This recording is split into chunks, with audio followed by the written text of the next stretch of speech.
What is up, clean freaks and filthy friends alike? Filthy Dan coming at you once again for another film discussion. Tonight we are going into the crossover of the century. Yes, filthy friends, we are going to look at Freddy versus Jason. And this for me was the event film of 2003. I had already been a Fredhead by the time this film came out. And I had only seen a handful of the Friday the 13th films up to this point. But I do remember on the Jason X DVD that there was this little bonus feature documentary where they're talking about the inevitable matchup, and Joe Bob Briggs was talking about the Freddy versus Jason, the eventual Jason versus Freddy. And naturally, as a young kid, seeing that kind of really got me hyped, naturally. Um, I had all this hype built up about seeing this film in the theater. But as fate would have it for me, I did not get to see this in the theater. However, as soon as this badass came out on home video, you can guarantee that my ass got to see it within the very first week. And it was basically like a pay-per-view fight event in the neighborhood I was living in at the time. At my neighbor's house, it was me, my brother, and a couple of the other neighborhood kids just all hanging out watching this film the first week on home video, so that was a really fun, really exciting moment. Like we were all little fans of horror, so it was definitely a big deal for us. And I loved every last second of this film, and especially on that first viewing. But does it hold up for me after all these years? Let's see. Now, Freddy vs. Jason is basically both characters are in hell following the events of Freddy's Dead and Jason Goes to Hell, respectively. And Freddy devises up a plan to resurrect Jason and have him. He has our favorite machete swinger go to Springwood to wreak havoc and spread fear across Springwood to bring back just enough of the memory of Freddy Krueger to help him get his strength back. Because Freddy needs the fear of people to be able to be harmful in their dreams. And at this point, everyone in Springwood has forgotten about him, so he needs Jason to help them remember. And while a small enough amount of fear is spread to help Freddy surface, the fear of Jason resonates a little thicker with the residents of Springwood. And Jason starts to take all of Freddy's thunder. And the only option for Freddy by this point is to eliminate Jason, that hockey puck. Um, and our batch of delightfully two-dimensional teens decide to take it upon themselves to drive from Springwood, Ohio to Crystal Lake, New Jersey to pull Freddy into the real world and have him fight Jason. And they take an unconscious Jason there, mind you. This it's a little ridiculous, but they figure have Jason fight Freddy in the real world, and it culminates in the main event, Freddy versus Jason. Um, the intro to this film is really cool with Freddy's little monologue about how he was the Springwood slasher, how he was scary when he was alive, but when he died, he became the dream monster we all know and love him to be. And his whole monologue is intercut with a montage of some greatest hits of the first six Nightmare on Elm Street films. So everything except for Wes Craven's New Nightmare. This that was a really cool sequence. It really gets you in the mood for it, you know.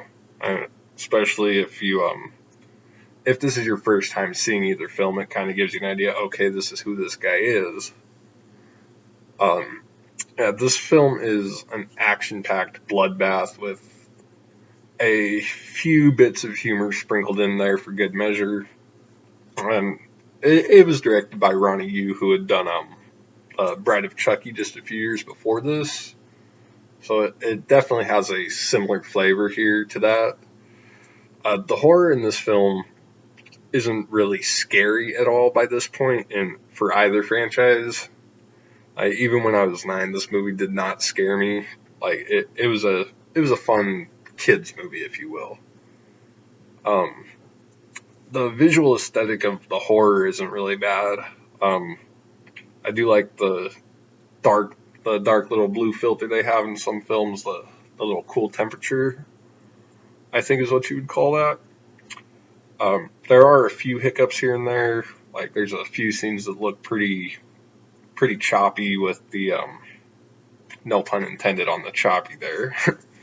But it seems like some shots utilize a kind of a weird mix of slow mo and like fast motion, and it just comes out looking like really weird. Like did you guys film this through a computer? What the fuck is going on here? Um, the characters in here again, they're pretty two dimensional. Like I could take them or leave them at this point. Like they're pretty much your typical latter day Friday the 13th style characters. So yeah, two dimensional at best. Like there's a few characters I actually kind of like and try to give some kind of damn about. Um, like Mark, the kid who had experienced Freddy, his brother had been killed by Freddy prior to the events of the film. He's a pretty compelling character. It's a shame that he had to die. Um, and the cop guy who was trying to help them solve the case and became aware of Jason, he was pretty cool. Um, Although I can't watch this without thinking of him in scary movies, so um, yeah.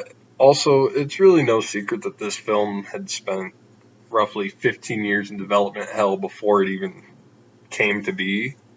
Went through a few different story ideas, some cool, some not so cool, but I would say that I am pretty content with the final film that we did end up with. Um, yeah, it wasn't too bad. I know a lot of people are pretty polarized on this one. Um, the film we did end up with, like for me, it works. Like it works greater as a Nightmare on Elm Street film than it does a Friday the 13th film, and that's part of why I decided, yeah, I'll cover it with the Nightmare on Elm Street review series. Um, there are a few little story beats that make little sense in this film, notably driving from Ohio to New Jersey over the course of just a few hours in a single night. Geographically speaking, no, just no. Mark's house being the way it wasn't suspectable location for him when he had escaped from Weston Hills. Um, or how his brother's van, after a few years of lying dormant, works with no problem. That didn't seem to make a whole lot of sense upon reviewing later, or recently.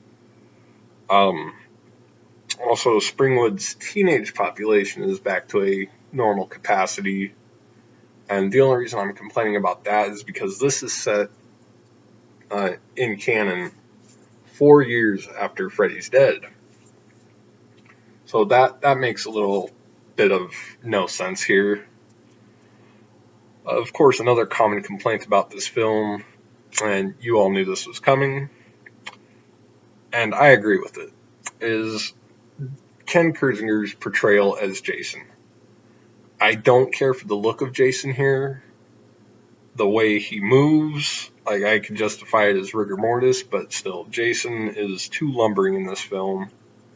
Like, in Jason Lives, CJ Graham was moving around like a fucking badass. Yeah, a little stiff, but he wasn't walking around like Frankenstein's monster. Um, it's this Kersinger was a little too stiff even for Jason. His wardrobe is not Jason-like.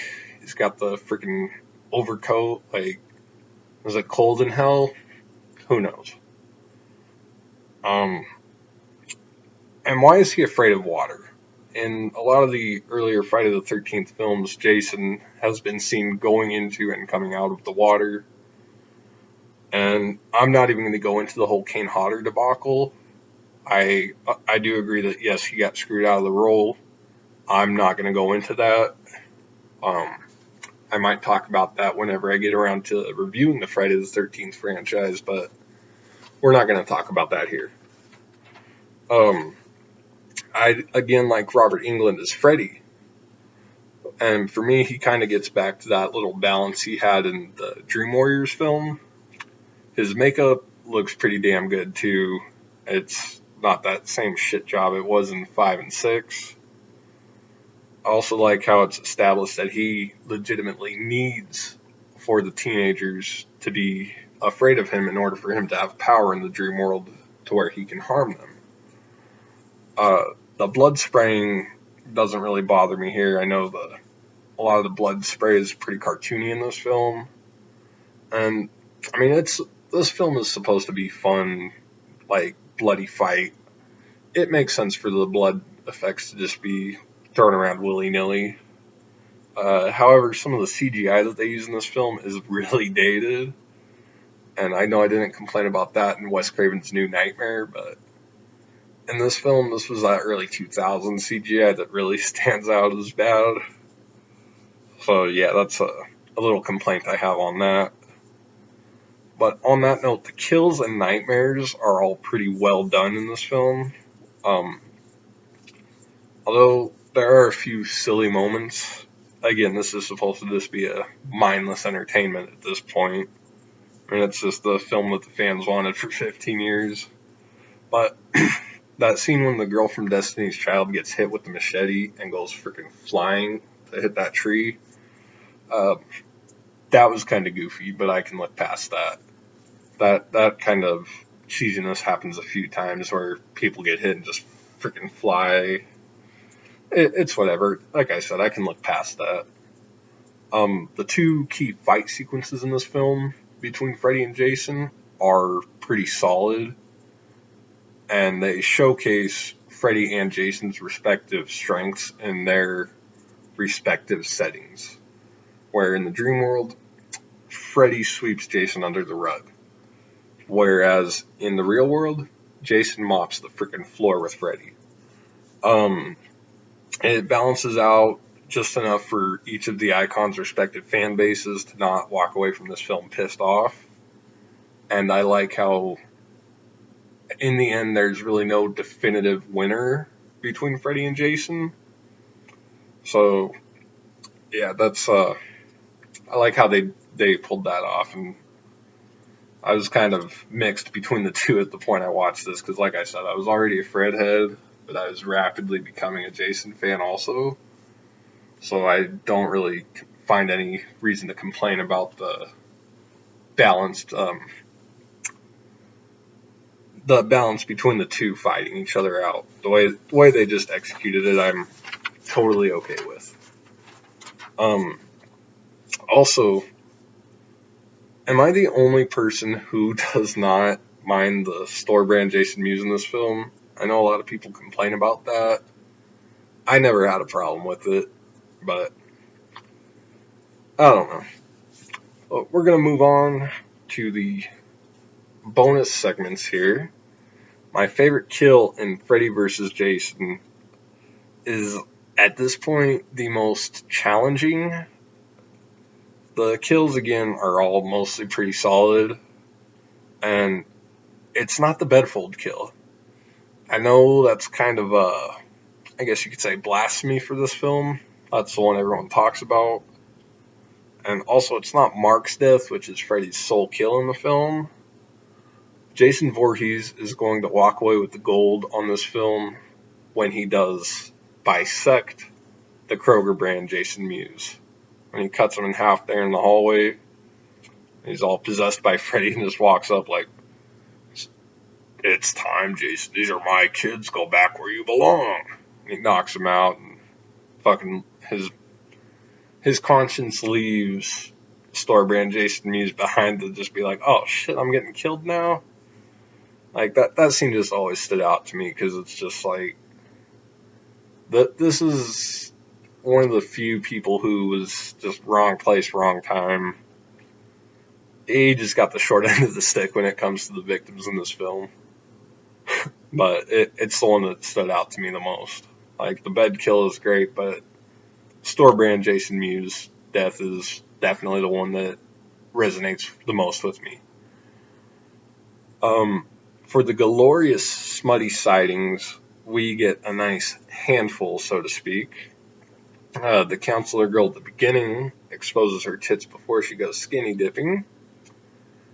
That excited the piss out of me when I was 9 years old whenever I first saw this.